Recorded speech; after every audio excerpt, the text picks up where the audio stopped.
Hey guys, welcome back. It is your favorite Gimp of the Limp, and I'm hosting Whiskey Charlie for once. So my co-host Mo is going to be jumping in here with me, and we have Mark Rapson from Word Forge Games, who was nice enough to come on for an interview so we could talk about Heroes of the Pacific and what's going to happen with that game now that it's been transferred from its previous ownership over to Word Forge Games.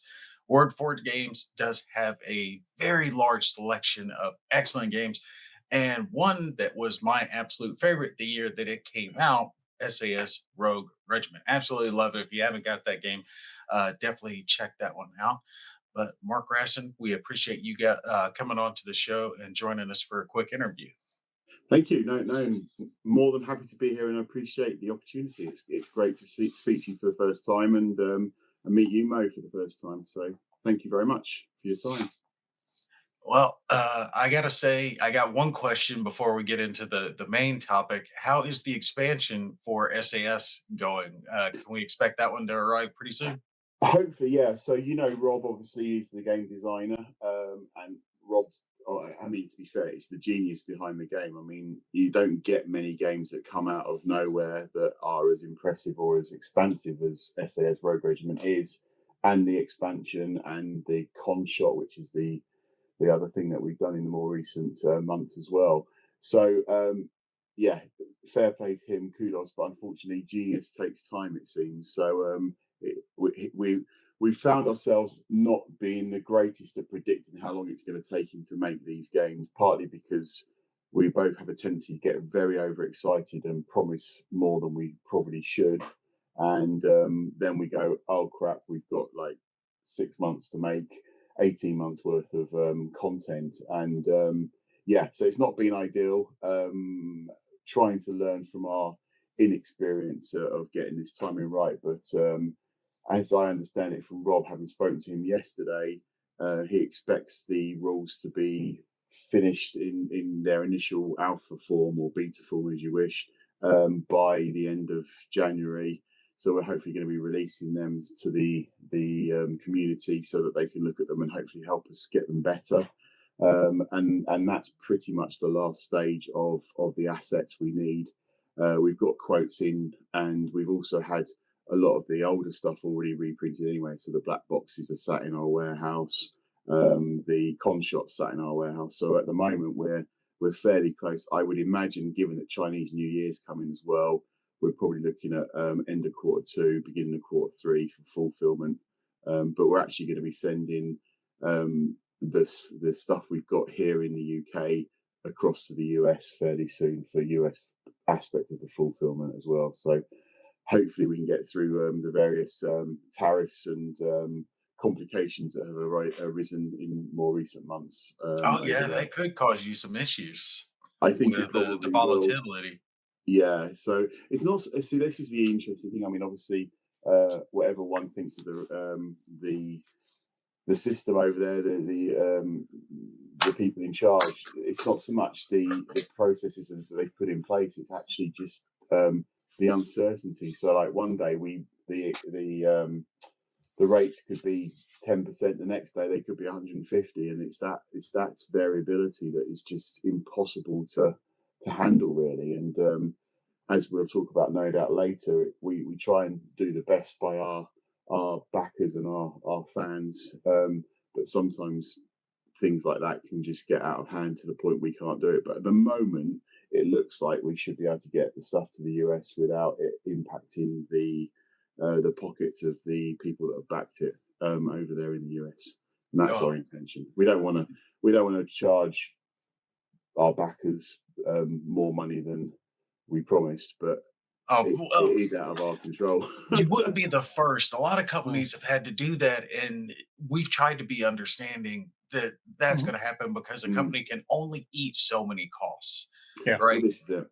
This is it. And you've got to remember, I mean, we're not like a big corporate. We're not like, I don't know, we're not Walmart. We're not Barnes and Amazon or Noble anything like or that, yeah. Amazon. We're a small. I mean, WordForge has got basically 2 employees, and they're actually part of the role playing side of things. So Mm, they're our game designers for role playing games. They're not. We don't have full time employment. We don't have many employees. In fact, that's it, just those two. So the stuff that I do is and the board games is more to do with hobby for me more than anything else. So yeah, it's important that we don't overdo it, but we also do our best to be as cost effective as we can be. And it then enables us to do things like what we're doing with Heroes, basically. Yeah.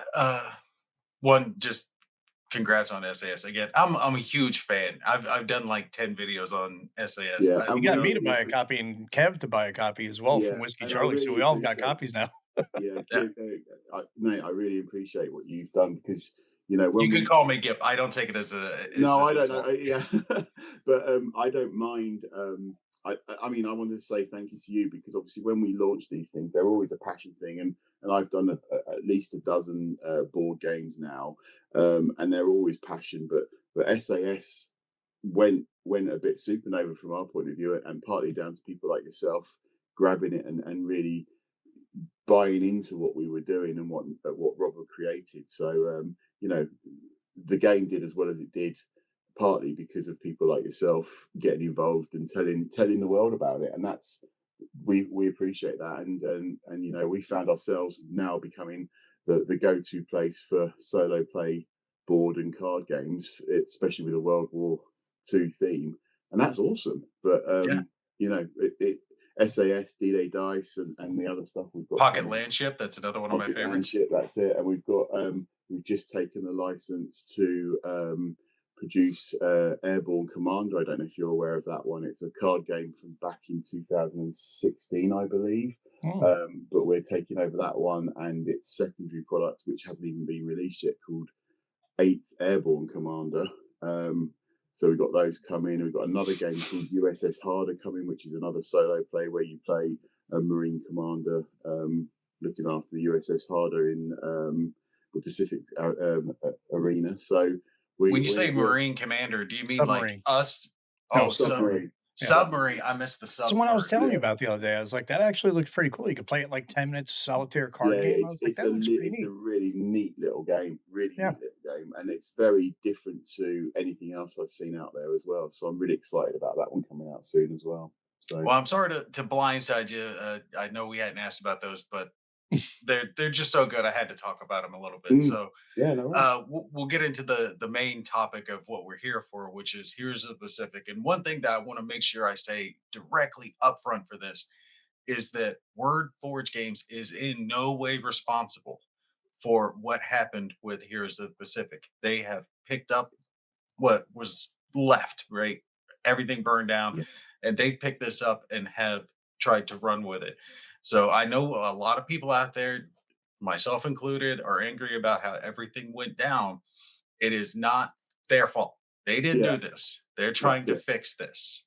Yeah, So so we've now got a bit of a history. I being a passionate person about gaming and about creators that create games. I've hated seeing creators basically fall foul to um, the failure of their publisher or the criminality of their publisher in some cases. I think it's probably fair to say maybe with this one as well. yeah, it's Um, accurate to and say in this case. yeah, I can't say that for definite, and I wouldn't want to say anything negative because I only know what I've seen. But from what I can see from it, um, the publisher, who's a big company, let's be fair, um, did some jiggery pokery, which resulted in a number of backers being significantly out of pocket, and took a second bite of the cherry by telling them that it was on its way, and they charged for shipping when they already knew it wasn't. And then he's closed that company down and goes and runs other Kickstarters, making millions of pounds, leaving the backers of Heroes range, or certainly Heroes of the Pacific, out in the cold, and also the designers, the three guys behind Devil Pig, have been also left in the cold. And I hate seeing that happen because it's a bad has a bad reflection on all small publishers, and I hate seeing people's creations be tarnished by somebody else. So this is technically the third time we've done this now. The first time was D-Day Dice itself. So back in Oh, that's 2000. right. You guys did Mhm. pick up D-Day dice. Yeah. Yeah, So I back in remember that now. 2012, I believe it was, or maybe 11, D-Day Dice was ran by a company called Valley Games. Um, and then they produced a second game with the same game designer, Emmanuel Aquin, and that game was called Airborne in Your Pocket. They then did a third one, which was independent of Emmanuel, called Upfront. But somewhere in that process between Airborne and Upfront, it went to pot. We call it went Pete Tong, we say over here. Pete Tong went wrong. And quite simply, Emmanuel's reputation, whole aspirations within the industry were destroyed by that company and what had happened to that company being sued by one of the investors.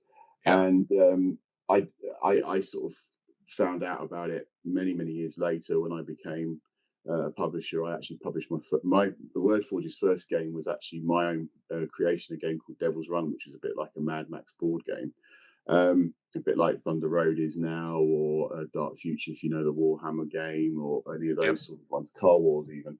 But anyway, I sort of got introduced to Emmanuel, and we agreed that we'd bring D-Day Dice back, but with the caveat that we would also enable him to make sure that the backers of Airborne got their game. And so, even though it took something like 8 or 9 years, we came in and we ensured that the backers of Airborne got their game, and it was really lovely. We had some people that were really kind to us and very thankful for us doing that. There was others that were still very angry at us because they unfortunately decided that we were the bad guys, even though we were the ones that had helped make it happen. But anyway, so we did that. Then a few years later, I came across a game called Slay Industries, which is a role-playing game, really amazing game, and with a big long history here in the UK. And there's a real niche of fans over there in the US as well. And again, a very similar thing happened. They got into bed with a publisher who wasn't very good with their money, and the money from their Kickstarter disappeared within 3 months without any sign of the product. And we got involved in fixing that, and that's now a strong company now called Nightfall Games, with RPGs, with Hellboy, with Terminator, with the Stokerverse, and Slay Industries itself is in its golden age. So when I've always been a fan of the Heroes range, and I've got about pretty much everything that's been released, the main games at least, for everything that was done for Normandy, Stalingrad, the Heroes of Black Reach, I think it's called, the 40k one. Got them all, and obviously when I saw what had happened and how it had happened, and how everyone backer wise and, or more important, well, equally importantly, the creators have been left holding the baby with nothing, no capability. I was like, well, if you look at what we do as a company, games wise, we make World War II themed games and war game themed games with a solo push.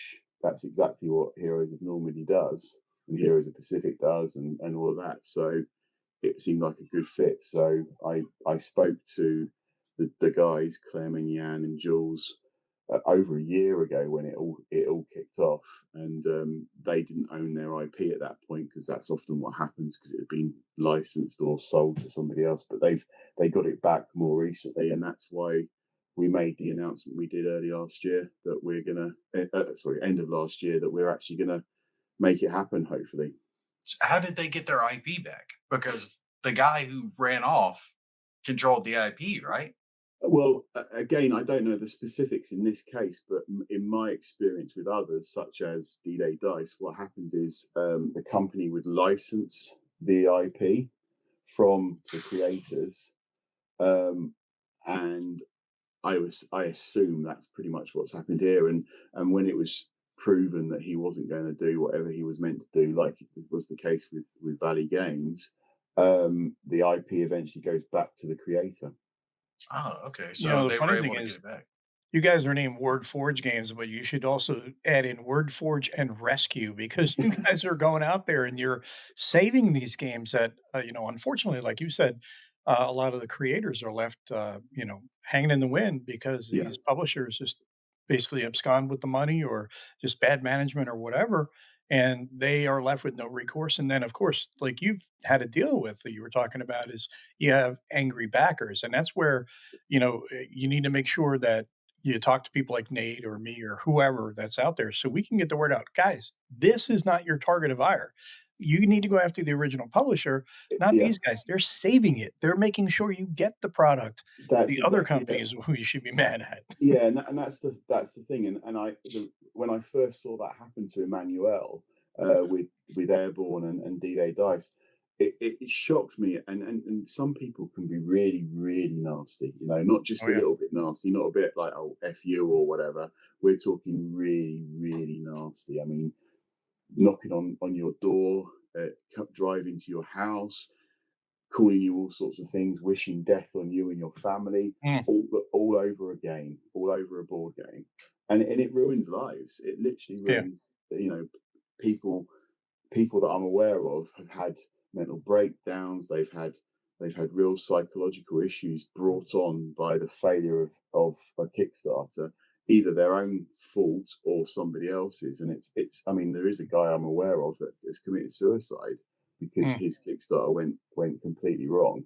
And when you think that people that people create these games because they have passion for it. They're like us. They're like the three of yeah. us. They're like the people that play the games that just happen to have had an idea and wanted to make it happen. They want, they had a dream, and that dream has become a nightmare for them. And I hate to see that happen because I know how it feels to make something and it falls apart or it fails.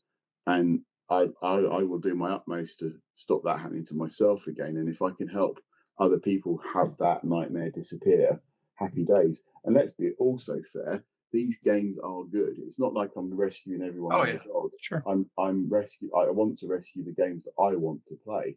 I want Mhm. to play the Heroes games. I want to play new editions of hero games, new arenas, etc. I wanted to play D-Day Dice.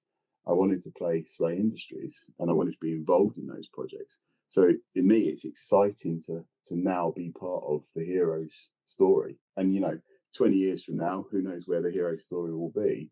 But hopefully, it'll still be there. Whether I'm involved at that point, I don't know, but I hope to be. And if I am, great. And if we've given heroes another 20 years and we've given the creators another 20 years of being in the industry, if that's what they want, happy days. And we've given the fans of the game another 20 years to play it. Yeah, the I game is alive actually, because of you guys, which would Yeah. be, fantastic, and that's Mm. tip of the hat to you guys at WordForge. Oh well, yeah, like I say, it's not. It doesn't just happen because of Wordforge. It has to happen because the designers want it to happen, Sure. and the backers want it to happen. That's the other thing. But there was a situation where I tried to rescue something else, and the backers were putrid, basically, to the point that I'm like, you know what, I don't want to do this, and I walked away. it wasn't Um, one of Mythic games, was it? no, it wasn't. It was. I won't name it because it's not fair on the people that were involved that weren't Yeah. like that. But it was a role playing game, quite clearly, and I was planning to get strongly involved in that and make it happen. And the nastiness directed towards me was just like, you know what, Not I worth don't it. need I don't need that in my life. No. I Um, think wargamers tend to be, well, military style wargamers tend to be a little bit older, a little bit grayer, yeah, maybe a little yeah. bit more understanding and willing to kind of work with people and a little understanding of what's happened, that it's not your fault and they're not going to bring Well, that ire I towards hope you. so. I mean, so far, I mean, obviously, we've only just announced this, and we haven't given many people much information because partly I was waiting for today so I could share it via you guys. Um, but but we have had on the Kickstarter. It's generally been okay, and on the Facebook, it's been generally okay. And we've set up a Backerkit as well, which is where we're gonna be running this fix by Backerkit. Um, but there is some people that are very angry, and Mm. uh, they're angry at us. They've made assumptions that we're going to charge them again, and we're going to run away. We may run away with their money. I'm not trusting them because I've already been burnt. But as you said, though, they got burnt by someone else. They didn't get burnt Yeah. by WordForge. And there's people that are saying not nice things right now. But as I say to anyone in this situation, give me a year. If I haven't done what I said by then feel free to call me all those horrible words you've been using. But until then, shut your mouth and But sit back. to be That's fair. fair, Mhm. I think you're going to have to charge something, and I'm expecting it.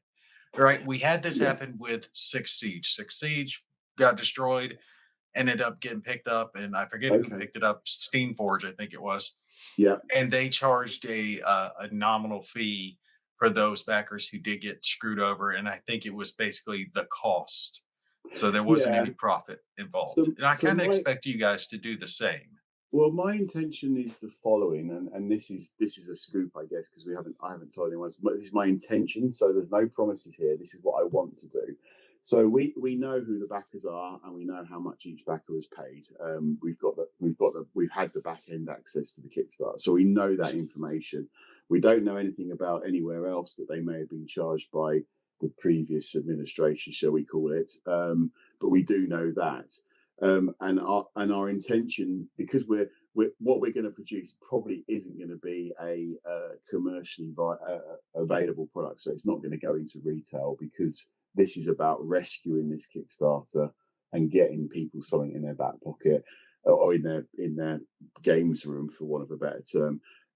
So it's just going to happen, and then it'll get made, and then it'll get sent out. And what we're hoping to do is we're gonna make in effect a big box like we did with SAS, now like we're doing with D-Day Dice Pacific. We're gonna have a big box which has got as much of the content that was promised in the Kickstarter in it as we can get. Because WordForge is a solo play orientated company, we're going to push hard to get a solo play aspect in it, and the designers Clem and Jan are working on that right now.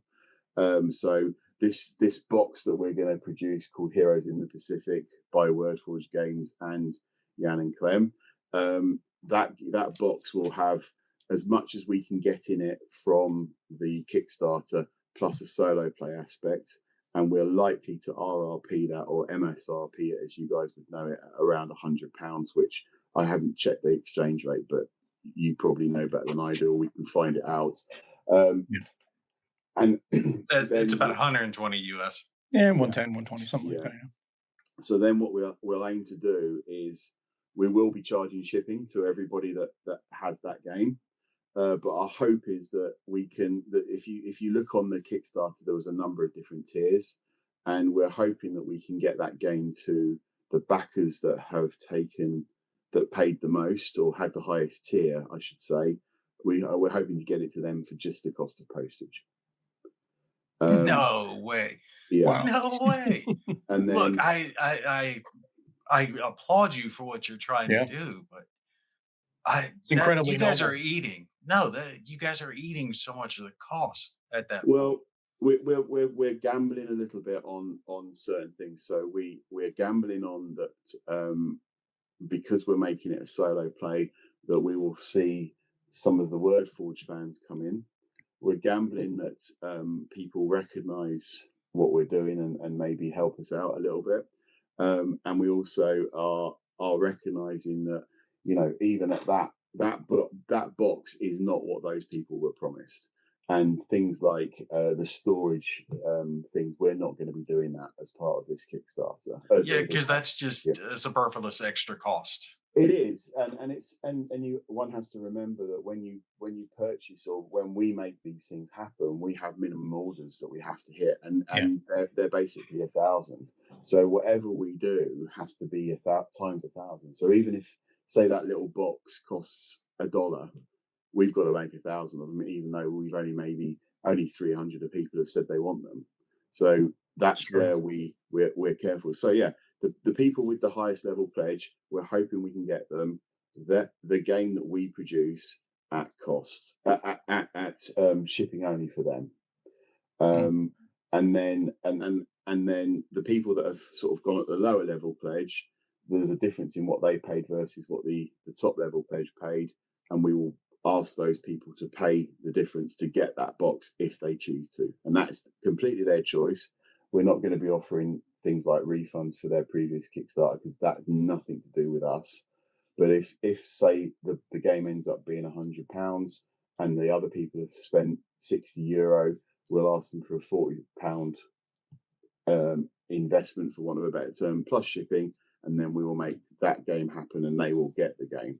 Okay, okay, I see what you're saying now. Mhm. So you're basically going to create one version of the game at X cost based around what like the top level was, and then the people below that, whether just using round numbers, if they paid Yeah, 80, they'll pay 20. If this guy paid 60, he'll pay 40. yeah. Mhm. It's That's likely basically to what you're saying. it's likely to be based off the pledge they paid rather than, because obviously there was add-ons included which we're not going to be able to help with at the moment. And but the other key point is, if we get to a point where we are where the new campaign makes money, that will enable us to potentially make some of the other bits, if that makes sense. So maybe we will be able to make those boxes. Maybe we will be able to make something else that we currently aren't looking at doing. Like, for example, there was dice bags and dice in a pack and things like that. Yeah. So if we can do it, we will. But we don't want to. Obviously, we don't want to overpromise, and we have to recognise that what we're talking about doing is rescuing. It's not about making money, but also it's not about us losing lots of money either. And for those that are thinking, well, what's Wordforge get out of it? Well, I've sort of explained some of that in the fact that Mhm. I don't want to see these things go wrong. So I guess it's a bit of personal gratification. But secondarily, we're working with these the Heroes of Normandy guys, Heroes of Pacific guys, the creators, the Devil Pigs as they used to be called, Clem and Jan and Jules. But we're working on them on this project, but then all the other projects that we want to do with them. So they've got another game in their back pocket that they want to they want to publish. We'll be doing that with them. They've got we basically licensed to make Heroes games with those guys. Mm. So that Yeah. means once we've done this one, we hope and intend to make lots more afterwards. I honestly I cannot predict how well you guys are going to do on this, because you have a lot of goodwill and a lot of good faith Yeah. from things like SAS. Your name's out there. People trust you, and then now they know you guys produce a quality product. But you are picking up something that already burned down to the ground once. And there's just no way, because there's that bad will and then there's this goodwill. And I just don't know which one's going to win out. No, I'm no. pushing for you. I'm going to put out a good word. I'm going to Oh, spread I it as wide appreciate. as I can, Yeah, but I have no idea. I'm wishing this does really well, because I'll be honest, I'm one of those. I'm a backer myself of yeah, Heroes of the Pacific, so I have a financial incentive for it to do well. Sure. I'll just yeah. be upfront about it. Yeah, yeah, and I mean, it doesn't surprise me that you were in on it because it's a good game and it's in your wheelhouse, as they say. From what I know of you, Gimpy, I know that's what you like. So I'm not surprised you're part of it and already. And like I say, that's why I'm so people like yourself are the sort of people that I know. I know they like SAS. I know they probably would like D-Day Dice if they've got it. A lot of the people that when we told people we were doing this, they were like, "Oh, it's." I knew who they were already, and they'd been burnt, and it's like, well, they're my people, you know. Yeah. They're people that have supported WordForge with one or more of our games in recent years, and you know, I don't want them to stop doing that because of bad experiences elsewhere. So if I can make those bad experiences good again, yay. Yeah, and plus, if this succeeds, then maybe I could finally see a new faction included in Black Reach, because I absolutely love Black Reach. I'd Yeah, love I to see don't. you guys do something new with that. I'll be clear there. We have not got that license, so that's gone. Yeah. Wow. See That's if you gone. can get it. Yeah, do me a solid. We could look at it, but yeah, I spoke with Games Workshop about potentially licensing their IP for other of our games many years ago. So that gives you an idea which one it is. Not SAS basically, and they were quite clear the guy that I spoke to was quite clear that he didn't really understand why Heroes of Black Reach had happened, because it's a miniature game without miniatures, and they make miniatures, so it's a bit of a it slipped through almost, I think. So I don't think, even if we could and we could afford it, I don't think they would be interested in doing any more with that. Would be my Sadly, I've heard that from others who have worked yeah with Games Workshop. For those who don't know, Black Reach that we're talking about is Mm. Heroes of Normandy set in the 40K universe. yeah Similar rule set and the way the game plays and everything. And I absolutely loved it. I thought it was excellent. yeah But I'd love to see that. But I understand, because I've heard from other designers and publishers that Games Workshop can be very fickle to work with. yeah, and I think it's. I mean, if you think about them, why would, apart from the Heroes of Black Reach, why would they license a? I mean, it's almost like, why would they do that with the SAS engine? Because it's a miniature. They make miniatures games that are war themed. So why would they license SAS Rogue Regiment to make a 40K themed? It would be awesome if they did, um, but they're not likely to. I think it doesn't make sense. I mean, if you think about SAS as well, the game we make already, so many people use miniatures on that. They Yep, Mhm. spend time and I do. effort. There you go, painting their models, etc. Why would they? Why would they want to do? I don't think it sort of it doesn't. It's incompatible with what I understand of what Warhammer and when I say what I understand, you can possibly see in the background there's a lot of Warhammer and 40K and Age of Sigmar in my ownership, far too much. So it doesn't sort of make sense to me that they've taken back that. I think, It's a they gateway drug. It's Oh, a yeah. gateway to other players. yeah Mhm. Right, and they're already doing it. Think about all those little box sets, not to get too far off topic, but all those box sets they, have at Barnes& and Noble. Those little mini games, a lot of yeah. them have But tokens. that's them producing it. You see, it's not Yeah. them licensing it to somebody else to produce a war game or a battle game or a card. I can understand them doing card games. I can understand them doing plushies and bars of soap and stuff like that. But I don't get why they would want to do uh, board games that are predominantly that are predominantly war games. I don't think it makes sense. I think they've realised that as well. It's just Unfortunately, sad. I mean, they gave yeah. their license to so many dumb people, they should give it to some smart people. You'd hope Money so. is what drives everything, though. If somebody's Yeah, gonna pay for it, they'll do it. and honestly, they're only an hour up the road from me. So I mean, I Mhm. was there on Sunday at the headquarters, and if you ever get over to the UK, chaps, and you're Warhammer fans, you must go to Warhammer World in Nottingham in the UK. It's mecca for toy soldier fans. Yeah, they got the big Space Marine right out front, right? Oh well, they've got a rhino right out front, a full size That's right, rhino. I did see that. Yeah, I I've been displeased, not to get long-winded on it, but I've been displeased with how they've treated some reviewers and content creators previously. They accidentally reveal something they shouldn't, but it was so confusing. And then suddenly they slash a guy, because I've actually been put on their list. I don't know how I got onto it as one of their reviewers, so I get their box every year. oh, okay. Yeah, Yeah, I plushies, games, all that stuff. well, that's cool. I mean, I don't know much about it, but they're a big company, and they got to protect their. If you think about how many employees they have across the globe, but more importantly, even just in the HQ, they've got an awful lot of people that they employ that they've got to keep safe. And I'm a massive, massive fan of their product, and I think they've done an amazing job. I mean, they have quashed a lot of the industry around them, I think, because when they weren't doing sort of the specialist games like Blood Bowl and Necromunda and all those ones, I think a lot of other companies sprang up into those holes and became quite Yep. prevalent and prominent for a while. And then when they went back, you look at skirmish games. There's not many skirmish games that aren't produced by Games Workshop or companies that have come out of Games Workshop, sort of like Warlord or Mantic, for example. Yep.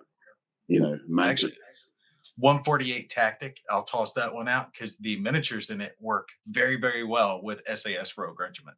And there's They another actually game. almost match. Yeah, there's another game called 200 Hours, which Oh I, yeah. I know that one. that one is the miniatures for that are perfect as well. So yeah, there's cool stuff out there, and that's the thing is we made a decision with SAS that we weren't going to go down the miniature line, even though it sort of is a miniatures game or could be, because we need so many of them, and we Yeah, that would have jacked the cost up at least, yeah I guess, 80 for a box set. But yeah. to get back to it, I want to make sure I address just a couple of things Mm. I wrote down. What do people need to do to get onto Heroes of Normandy or Heroes of the Pacific? So we've set up a Backerkit, and I'll see if I can get you the link to that. But it's on the Heroes of Pacific Kickstarter. The most recent update has a link there. We've linked it on the Heroes Facebook page and also on the Devil Pig Fanatics page as well. So we've got that link, and if I can find that, I'll send it to you so you can sort of put it on the screen or Yeah, you however can it just works. email me after and Yeah, I'll embed it in perfect. the description. Yeah, and so basically, if people sign on to that, they will then be permanently kept aware of what's going on as we progress. Um, I'm sort of envisaging that we're going to be launching that Backer kit around March time, but that's not set in stone because there's a lot of variables, and some of which are not in my control that we've got to get around. So no promises on that, but again, that's the aim. So anyone's got plenty of time to sign up to it and just wait. We'll be updating things, and we'll be sort of writing down, like doing updates as we go along as well, of where we are with things. We know how much it's going to cost us to make this box in the numbers we think we need to make it, so we know roughly what we need to do financially. So we believe we're in the right place for that to happen. And Yeah, just hopefully, a quick question while you're on yeah, it, because I know some people are going to ask this.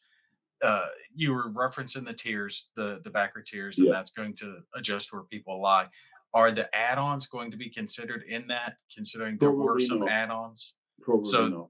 that's just going to be ignored as just going to be the tier that you back for. Yeah, he did Yeah, mention about the that's it. back It the will be the extras. tier, and I do wish we could do more, but it just becomes super complicated.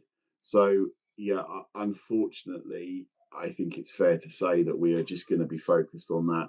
And also, unless we can get the information, we're probably not going to be able to do anything that comes from Kickstarter. Nor I understand that the previous company did start charging people for postage. And I also understand that a lot of people got that money back because it went through PayPal, fortunately. But this isn't something that we can sort of take into account, unfortunately. Um, and also, I'll be honest, I can't stretch to paying people's postage as well as giving them the game. So Sure. it's going to be that sort of happy medium of, we will do our utmost to get you something. It won't be what you were promised, because that's not what we want to make, nor are we financially capable of making. But what we will do is ensure that you've got a lovely box in your collection that has Heroes of Pacific on the front cover and has the majority of the actual gameplay content in it that's offered and has been created. Because that's the other thing we have to remember, that these guys, these designers, had made all this content. Some of quite a lot of this they've made without being paid for it, either via salary or royalty. So they've made all the assets, and the assets were print ready when the company was liquidated. Yeah, So I spoke with one of them, and I forget off the top of my yeah, head which one I spoke to, because I actually offered him roughly a year ago the same thing that I'm doing with you yeah, now. It's like, look, you can come on, open forum, speak your piece. I won't mm, gotcha or anything like that. And he kind of fell off, and I don't blame him. I think he was depressed about the whole thing, well, yeah. and I can Again, understand that. yeah, you, like I was saying earlier on, this is people's lives. It's not just, most people are good people, let's be honest, and most people don't want to fail at anything, and most people certainly don't want to be called nasty names because of what somebody else has done, and this is their creation. It's in some regards it's almost like a child to them. They've created this game, this mechanism, this thing that people like, that they wanted to play, and yet it's been destroyed by someone else's mismanagement or crooked management, shall we say. It doesn't surprise me they were depressed, because having done it with two other people already who were also depressed, or worse, Um, I mean, I couldn't imagine having my life's work just stolen No. yeah, from me. and stuff, but even worse than that, not just stolen, but also covered in dog shit bit, really, Yeah. because Yeah. someone's take said, here you go, I'm going to get this game for you. Take, let's be honest, 40,000 euros worth of money from the biggest fans of the game, and new people, and people that might have saved their pennies, like saved a lot of their money. This could be a year's worth of somebody's free expenditure. They may Yeah. have chosen to spend their money on this thing rather than anything else out there, and then this person's just gone. Yeah, nah, I'll see you later, guys. Thanks very much. Well, the question I have is, you said this would not be available at retail, correct? It's only gonna be to the backers? So what will happen is, because we're obviously giving away so much, Yeah. we have a budget, and the Mhm. budget and the minimum order requirement in combination. So we'll have to make X amount, which will probably be at least 1,000. But I think there's at least 1,000 backers. So in Yeah. theory, we can make it, and hopefully, as I say, we'll get other people. But we won't be in a position to actually make significantly large amounts of excess stock. And also, because of the way we're going to present this as almost like our SAS Hero black box, or the D-Day specific Hero box, this Mhm. is not really a retail viable product. It's like Yeah. it's worth 100. It's going to be worth 100 quid, and the Yeah. shops aren't going to be that keen to invest in that. And obviously, it's heavy. It's going to be shipping it from places as well. Sure. So Yeah. it's not really a Kickstarter Not viable retail product. friendly. That's it, Yeah. exactly. That's that. Not Kickstarter. It is Kickstarter viable, but it's not retail friendly. The Yeah. other thing to remember is that, because the guys behind it are French, they've always offered a French version and an English version. So, and there's quite a lot of content that is specific. So all of the cards, a lot of the rule books, obviously. So there's Sure. quite a lot of material that can't really be put in the same box and duplicated without an extra cost. So we've got to handle that in an interesting way. But also, that does also mean that instead of there being 1,400 backers, there's probably 1,000 of one nation and 400 of another, if that makes sense. So Sure. there will be excesses, but there won't be. It won't really be viable to make it into a product going forward, if that Well, makes the I'm sense. reason I was assuming asking was just because hearing this story, I'm sure there are other people that'll be like this. Nate was a backer, I was not a backer, but hearing this story and what you're doing makes me want to buy a copy because I want to support you at that point. Yeah, And I think there are other people out there that'll feel the same way. Say, these guys are doing the right thing and they're not even responsible for this. They're stepping in, they're taking a hit, and they're trying to save a line and to allow it to perpetuate down the line.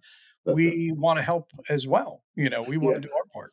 and people like yourself that want to do that, you'll be able to get in on the backer kit. So the Okay, backer good. kit, it will be open for everybody. The whole Great. it's not a case of only the Kickstarter backers. We're going to open it wide, and then anyone that wants it can go boom. There's my pledge and my shipping, and they will get it. And it's still a great purchase. You're Sure. getting an awful lot of content there for that £100 price, and it will be self-contained, and you'll be able to store it all, and we'll make sure there's a really good insert in there, so you can keep all the tokens well organized, etc., etc. So my intention is that the backer kit will be the thing that we do, and that's where the Kickstarter backers can come and join, and hopefully get something for the money they lost before. um, and anyone from the outside can come in and just go, you know what, I'm going to give it a punt. A, because it sounds like it's a great game, and Mhm. B, because we're hopefully we're trying to make something good here, and the community in the general, like you always get somebody that's a bit of a wally, but the community in general for these games is wonderful. Really nice people, really passionate chaps and ladies in some cases that want to play this game, and they want this game to happen. So we're one of those people, or I'm one of those people. So let's make it happen. I'm Mhm. assuming that all previous backers are going to automatically be in the system, so their negotiated price tier will already be there, or are they going to have to select that? They're going to have to probably select it. I've got to double check on us. This is some of the stuff that I'm talking about that's out of my control. But at the moment, it looks like the people that want in are going to have to come across, and it'll be a bit of an honesty box in a way, in the fact that if they say they're on the highest level pledge, they'll pledge for that on the backer kit. So then they'll just get charged a shipping. But we'll obviously be checking anyway because we have all that information. So there'll be a check to make sure that they've already paid that, and they're out of pocket by that amount already, if that makes sense. Yeah. Yeah. So So guys, be honest when you're clicking this yeah, in the backer kit. Don't select yeah, the tier that you weren't. and They're going also to look at the back because end. we'll be checking anyway. So if there's anyone with an anomaly, it'll either just get binned off, or they won't get their pledge, quite simply. So we it's honesty. That somebody's been dishonest in this whole process up till now. Let's not be that guy going forward. Yeah. You know. And Um, the so the highest tier you're one to just charge them shipping, nominal fees adjusted on down, and shipping on top of that too. Correct? that's it. Yeah. So basically, the backer kit, I keep trying to call it Kickstarter because that's what I'm used to, but the backer kit, which is what we're using, they have a kickstart, they have a campaign method. Normally they're a pledge manager, but they're doing a really good job of making this thing happen. So, and also they are the rep that I talked to, a chap called Martin Paul's been really good and helpful, and helped us sort of work out how to make this happen. But basically, on the backer kit, the shipping charge will be clear, and that will be dependent on where you're from. So obviously, the US, you'll pay whatever. UK, you'll pay whatever. Europe, you'll pay whatever, etc. But yeah, so you go on there. There'll be a pledge that's clearly for the people that had the highest level Kickstarter. You click on that pledge if you had the highest level Kickstarter, and then you're in. And then the same for the middle level, and then the same for the lowest level, and then there'll be a level for anyone like Mo that wants to come in and Mhm. join. And it should be fairly simple because it'll literally be one product. Here's the box. Do you want it? Yes. Which of the four levels do you fall into? Click on that. You're in. Uh, Quick question, because this is something that I did. I don't know if it affected any things or not.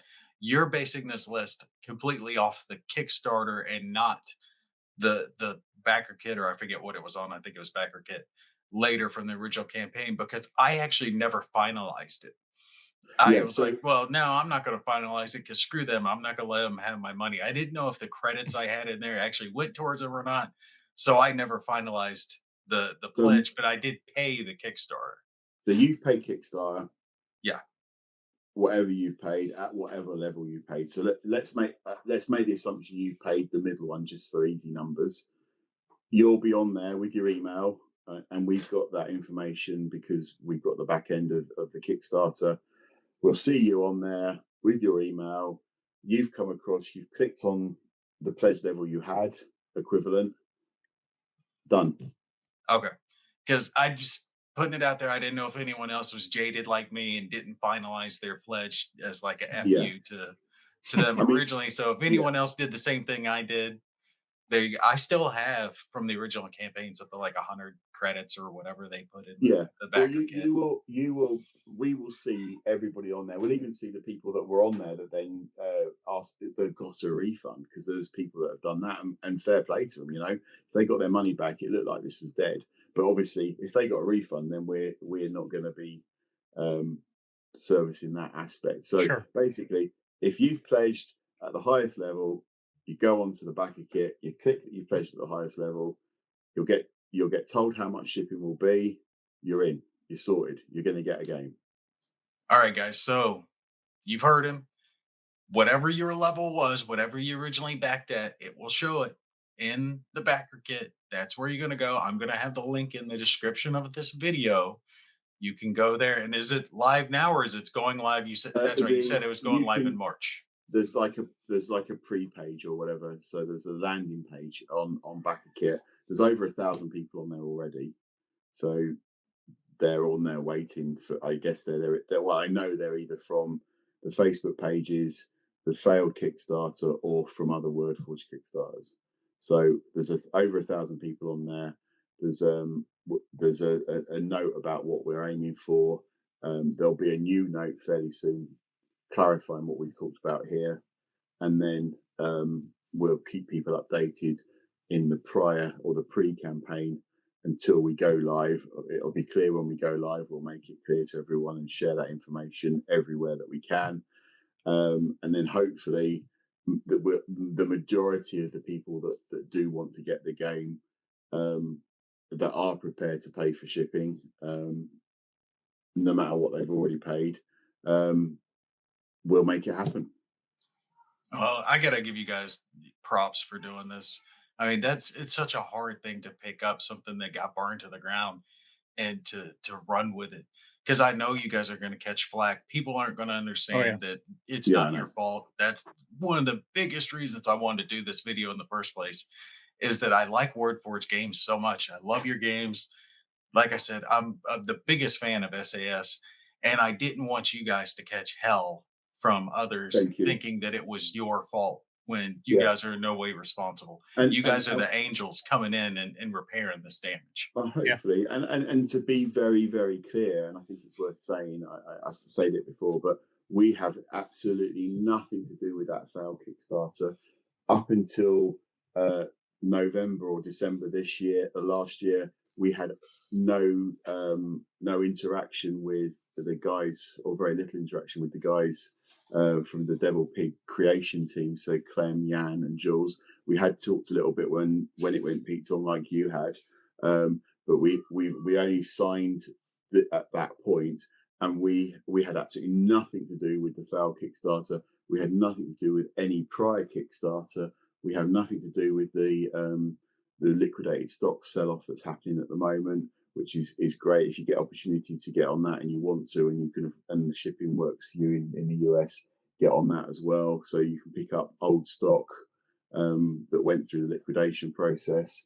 But we had nothing to do with any of those things. WordForge has only really been part of this since November, December 2025. And therefore, any flack directed at WordForge is wrongly directed. And I believe also any flack directed at the designers is also wrongly directed. If you want to be angry, or you need to be angry, or you are angry, make sure you direct it at the right people, and make sure you shout about it, because those people have got away with your money from what I can Yeah. see.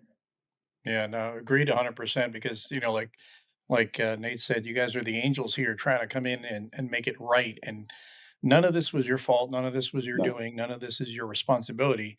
And you're assuming responsibility for it at this point going Yeah. forward, not Yeah. assuming responsibility or any blame for anything prior to that by No. the bad actors there involved in that. And I think, like I said before, it's a tip of the hat to WordForge because shows a Thank lot you. of character in your company and in you, and that to me, I think I'm not the only one that's going to feel this way, but gamers see that and gamers go, "Wow, these guys are really good guys. I want to do what I can to support them. So I'm going to go out Yeah. there and buy games because I have a good feeling about this company." That's it. Leave no man behind is a bit what we're talking about here. You Yeah, know, we have a comrade in our gaming world, a little gaming world. It's a very specific one. Let's be fair, that has been wounded significantly.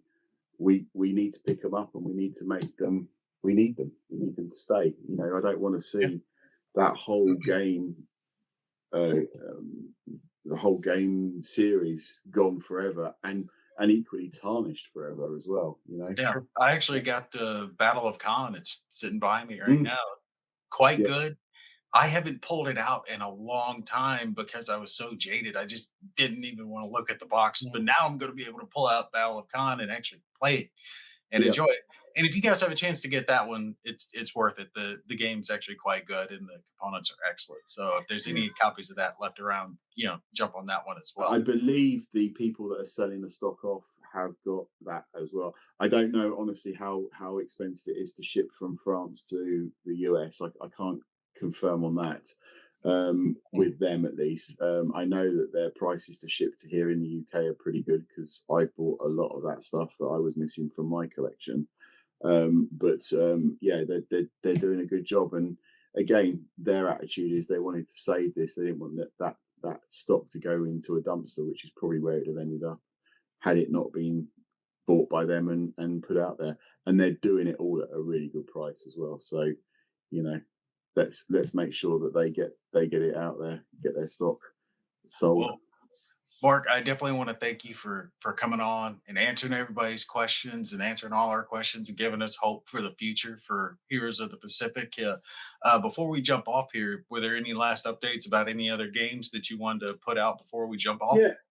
Just be aware that we are pushing hard on getting a lot of new games out there. I think I've got about a dozen games in the pipeline that are all sort of ranging from small boxes all the way up to similar to the SAS black box. So if you like war games, if you like solo and co-op play war games, you need to know about Wordforged games. And as you say, Gimpy, and SAS is a jewel in the crown of what we guys like. And luckily for me, it's a Wordforged game. And D-Day Dice is also awesome as well. Very different Yeah, type of because the game, but Pacific version of that is getting ready to come out here very soon. yeah, that's it. So it's almost like we've gone from the Normandy arena or the European arena to the Pacific now because I've got at least three games that are coming at the moment that are Pacific. So obviously, Heroes of Pacific, D-Day Dice Pacific, and as I said, USS Harder is a Pacific Realm game as well. So yeah, Yeah, yeah. you guys actually sent me one of the test kits, one of the little previews for D-Day Pacific, and yes, it crushed me. I mean, I got yes, beat bad it's in the hard. It's Pacific. really hard. I'll let people know it's harder than Normandy. That one, Yeah, it's brutal, but it's got a lot of new mechanics that haven't been seen in yeah, D-Day. God, you choke on that. Dice.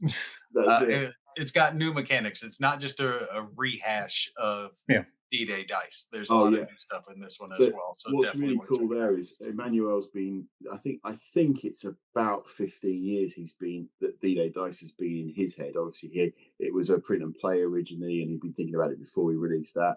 And then it was first edition, and we did second edition, and this is in effect third edition. But as with a lot of these things, it's had a lot of play and and it's got some really hardcore fans. And Emmanuel's done a lot of thinking. So really, D-Day Dice Pacific is the best version of D-Day Dice there's ever been. Wow. But it is harder. And I was saying to Emmanuel when I was talking to him about it recently, it's like you feel when I play D-Day Dice, I almost feel like I'm relaxing. The second edition, the Normandy setting, it's almost relaxing. It's almost as like, oh, roll the dice. Oh, I'm going to do that, and I feel quite comfortable and relaxed while I'm playing it. It's almost like my brain switches off, and I just go through the motions. Oh my god, Pacific! I basically need to wipe my brow at the end of it, and my head's going ah. But it's a great challenge. It You really know is. how there's the bad side on the die. I forget exactly Yeah, what it's called. the But if skull. you get all of those, then it's a good thing. And I kept getting so close. It was either two or five. I can't remember Yeah, exactly which. But I would have one away, and I'm like, okay, I'm going to re-roll that one, and I'm going to get the bonus. And instead, I'd miss it, and I'd get hit with all the bad all at yeah, once. I kept trying to get a game where I got farther into it for my preview video, and I'd get two or three lines up and just get crushed. All my infantry would die, and yeah. I'd lose all the bonuses. And I was like, okay, we're just gonna have to show a video of me losing this game because I'm doing so bad at it. The the Yeah, dice gods were not favoring me for that one. no, But I if think that's I the way the think game goes, it's good to show that because then people go into it not expecting to win. Because I think a lot of people, when they play a solitaire game, everybody cheats when they're playing solitaire, but to a degree, I'm going to re-roll that. I Yeah. wasn't I wasn't concentrating enough. Rewind, I'm going to re-roll it. rewind. Yeah, And things like that. But all you're doing is cheating yourself on it. But when you're yeah, cheating yourself in a solitaire game, that's fine. But when you go into it knowing you're going to get beaten mercilessly, and then you don't get beat mercilessly, you're like, wow, I accomplished something yeah, here. This thing, but that's the way that campaign was in the Pacific. It was a brutal campaign. Not that the yeah, the European front wasn't. It's just that it was a bit of a different environment yeah. because And you're I think, dealing with the environment itself as well as the enemy.